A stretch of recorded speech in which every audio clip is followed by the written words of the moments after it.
एक और बड़ी खबर है और ये भारतीय स्ट्रैटेजी से बौखलाए पाकिस्तान, जहां पाकिस्तान ने भारतीय जहाजों के लिए अपने बंदरगाह बंद किए और भारतीय झंडे वाले जहाजों की पाकिस्तानी बंदरगाह में एंट्री को रोक दिया गया है। भारत के पाकिस्तानी जहाजों पर लगाए बैन के बाद फैसला, शहबाज सरकार के फैसले से पाकिस्तान को नुकसान। इस बारे में एक्सपर्ट से भी समझूं, उससे पहले जानिए पाकिस्तान पर भारी शहबाज का यह फैसला, जहां पाकिस्तान ने भारतीय जहाजों की एंट्री पर रोक लगाई है और यह नुकसान होगा कैसे। सिंह सर, सवाल आपसे ही करूंगी। और पाकिस्तानी बंदरगाहों को भारतीय जहाजों के लिए बंद किया, जहां भारत के पाकिस्तानी जहाजों पर बैन लगाने के बाद बौखलाहट भरा फैसला, शहबाज सरकार के फैसले से पाकिस्तान को करोड़ों डॉलर्स का नुकसान होगा और फैसले से पाकिस्तान में अनाज, डेयरी प्रोडक्ट्स, मसाले, यहां तक कि चाय कॉफी की भी कमी होगी। पाकिस्तान को झेलनी पड़ेगी पेट्रोलियम, प्लास्टिक और रबर की कमी। जी जय सिंह साहब, देखिए, जितनी आपने बातें बताई हैं कि जैसे चाय, कॉफी और जो भी ट्रेड था हमारा, UEM Jaipur is a perfect target for prospective students aspiring for good jobs, good education with future-ready skills. Pakistan के साथ हमने ये एक और स्ट्राइक कर दी है, वो है शिपिंग स्ट्राइक कह सकते हैं। जैसे इकोनॉमिक स्ट्राइक हुई है पाकिस्तान के ऊपर, डिप्लोमेटिक स्ट्राइक हुई है, वाटर ट्रीटी की स्ट्राइक हुई है।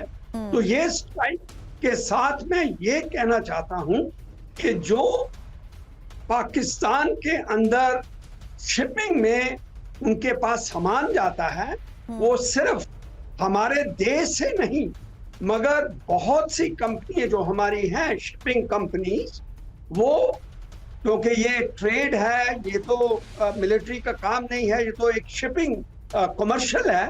तो बहुत बार दूसरे देशों के जो कंपनीज हैं वो हमारे से शिप लेकर, हमारे मर्चेंट शिप्स को लेकर, इंडियन कंपनीज को के शिप्स को लेकर अपने सामान को पाकिस्तान के अंदर पहुंचाते हैं।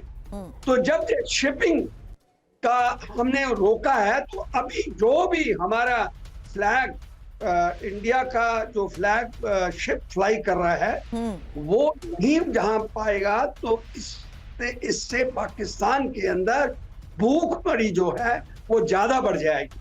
क्योंकि बहुत से लोगों को ये मालूम नहीं है कि बहुत से मिडल ईस्ट के, जहां इवन यूरोप के, साउथ ईस्ट एशिया के वो कंट्रीज हैं, वो हमारे जो शिपिंग करते हैं, जो ये कमर्शियल शिपिंग जिसको मर्चेंट नेवी कहते हैं, जैसे मैं मर्चेंट नेवी कहा हूँ, हम कई बार जो मिडिल ईस्ट से सामान लेके पाकिस्तान के अंदर डिलीवर करते थे या कहीं और दूसरे देशों के अंदर डिलीवर करते थे। और ये कमर्शियल जो चीज है, जब शिपिंग रोक दी जाती है किसी देश को, तो इंडियन फ्लैग फ्लाई कर रहा है, तो फिर पाकिस्तान के अंदर जो मैं जैसे कह रहा था कि कमी जो पहले थी ये बढ़ जाएगी। और ये भी एक आप समझिए कि शिपिंग स्ट्राइक या कमर्शियल स्ट्राइक समझिए, जिसके साथ जो पाकिस्तान है उसके गले के ऊपर जो फंदा है वो और टाइट हो चुका है।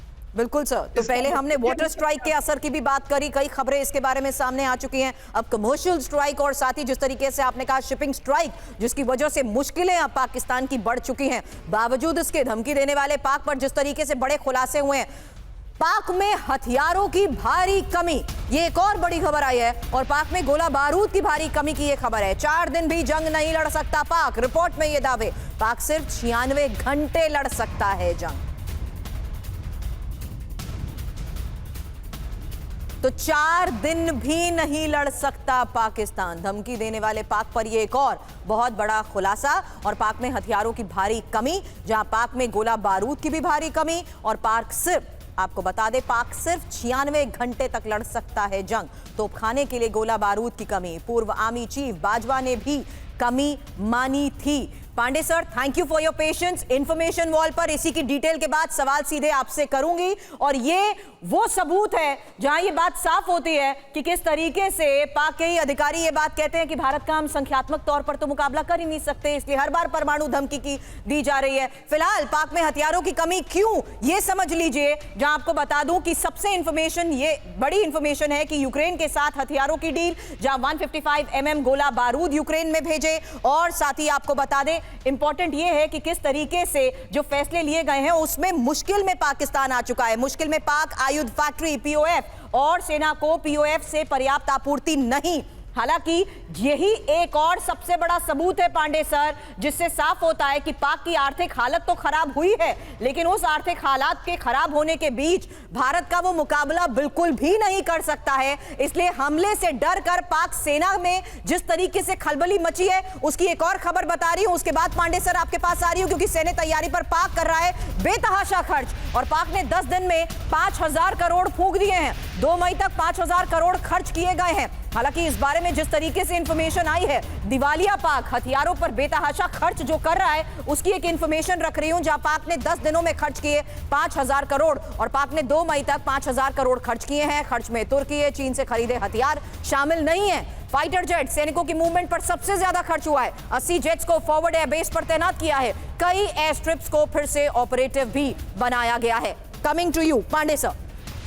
देखिए, मजेदार चीज यही है कि इससे बोला जाता है विनाश काले विपरीत है बुद्धि। जी। आपका दिमाग खराब हो गया है, आपके अंदर ताकत नहीं है, आपके अंदर वेयर विदौल नहीं, रिसोर्सेज की कमी है, उसके बावजूद भी आप दुस्साहस कर रहे हैं। अनस्टेबल जो है एनवायरमेंट है कंट्री में, पॉलिटिकली जो डिस्टर्बेंस है, इसके बावजूद भी अपनी इतनी हिमाकत करने की हालत है। मतलब साफ दिखा रहा है कि उनके दिमाग का दिवालिया निकल गया है।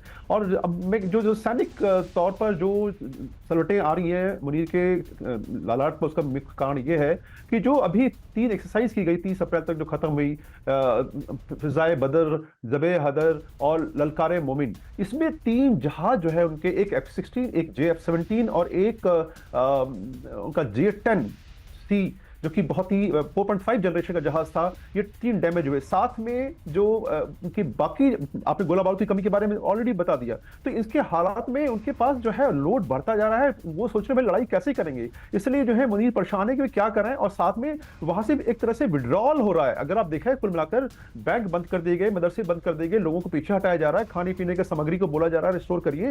ये बता रहा है कि अब वो तैयारी कर रहे हैं कि वहां से उनको पीछे हटना होगा। जो आएगा थप्पड़ इस बार भारतीय सेनाओं की तरफ से पीओके में, वो उसको झेल नहीं पाएंगे और धीरे धीरे वो चीजों को पीछे बढ़ा रहे हैं, पीछे हटा रहे हैं। तो ये बताता है कि पाकिस्तान एक तरह से हार मान चुका है। जिस प्रकार से हमने कूटनीतिक और आर्थिक सर्जिकल स्ट्राइक की है उनके ऊपर, बहुत लंबी फहरिस्त थी जो आपने पूरे गिना दी है, तो इसके बावजूद भी क्या उनमें हिम्मत है कि वो आगे लड़ पाए?